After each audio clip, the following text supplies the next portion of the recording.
Hi everyone, welcome to my YouTube channel. In this video, I am going to talk about truncate table in Snowflake.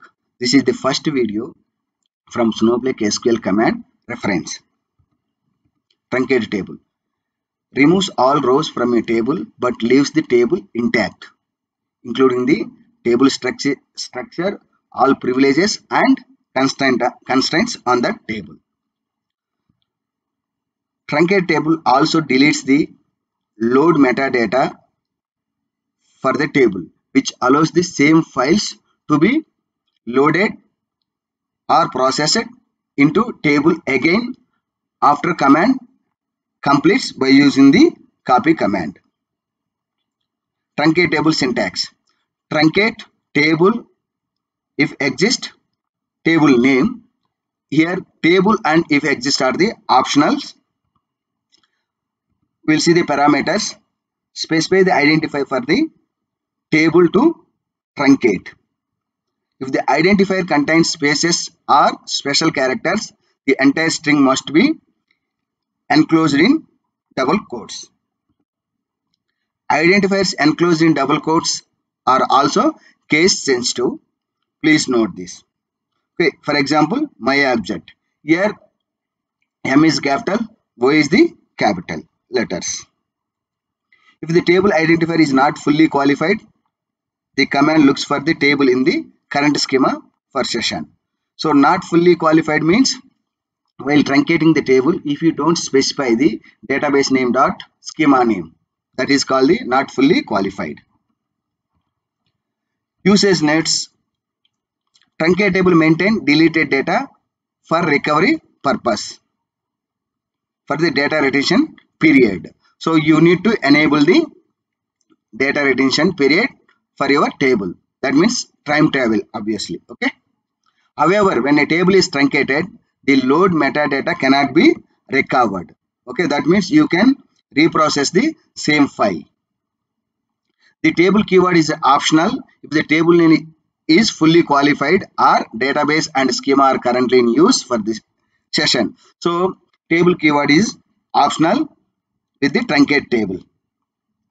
Truncate command is a DML. Please note that in Snowflake, this truncate command is a DML. Whereas if you compare with the other databases like Oracle, this truncate is a DDL command. The moment when you execute a DDL command, whether it is success or fail, it will works as a auto commit. Let's see in same in action. Let me specify the role, warehouse, database or schema to use the current session by using the use command. Please note that when you open any session from web UI, auto commit will be enabled default. That means true. So let me turn off that one by using the set command. Set auto commit equal to false. Now if you see the data from the table, we have a 0 records from the department table. So let me insert some data. For that I need to start the begin transaction by using the begin keyword or begin transaction or begin work. You can use the any one of that. So here I am using the begin keyword.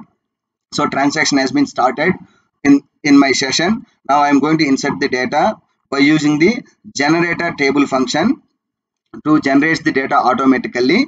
Okay, this is one of the table function. I will make one more video what is the generator, how it works.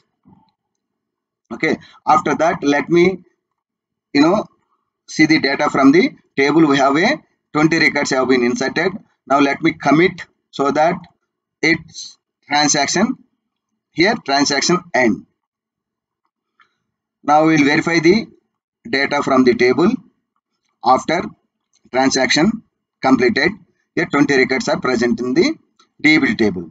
Now what I am going to do, I am going to start again a transaction. This time I am using the begin transaction.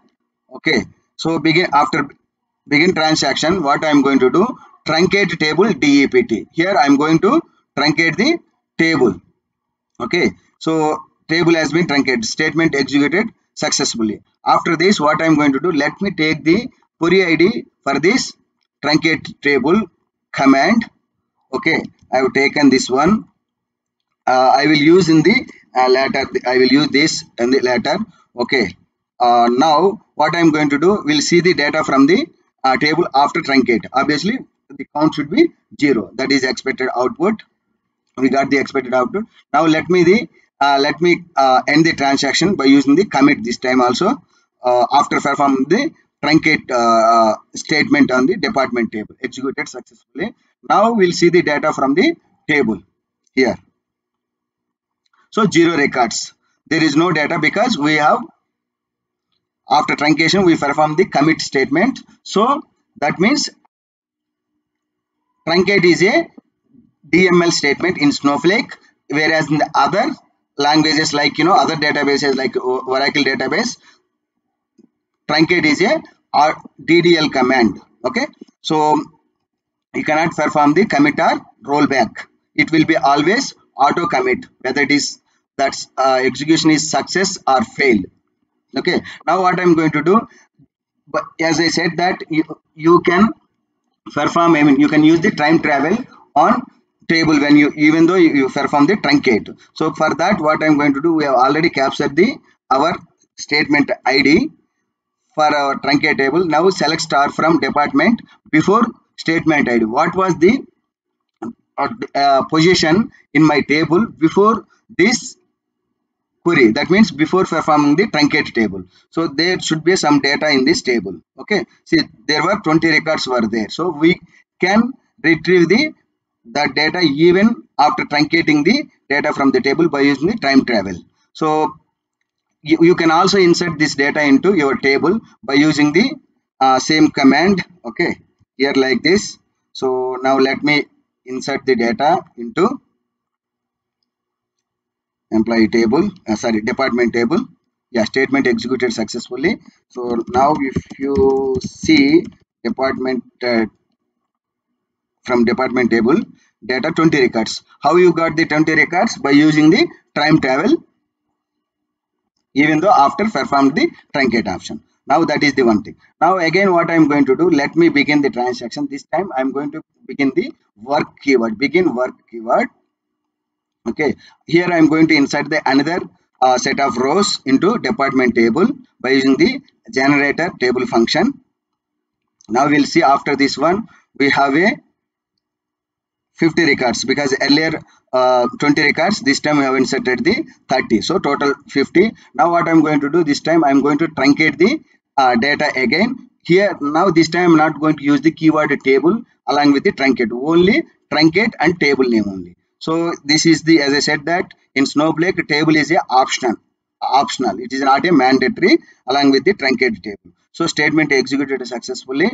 Now what I'm going to do, before ending the transactions by using the rollback, we'll see the data. So 0 records. Now let me execute the rollback. Okay, see rollback statements executed successfully. After this we would see the count would be 50 records from the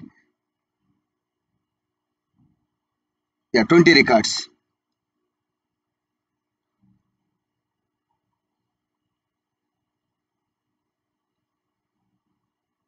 What happened to these 30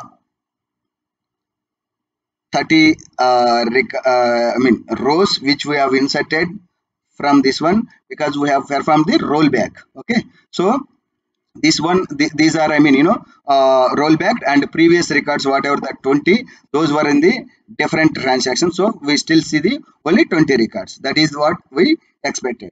Okay, now what I am going to do, when a table is truncated, the load metadata cannot be recalled. How we are going to check that one, I will show you that one. So for this one I am going to use the internal stage, table stage. Here I have one table, one file is there. Okay, a CSV file. In that CSV file there are few records are there. So now let me load the data by using the copy command, okay, into department table.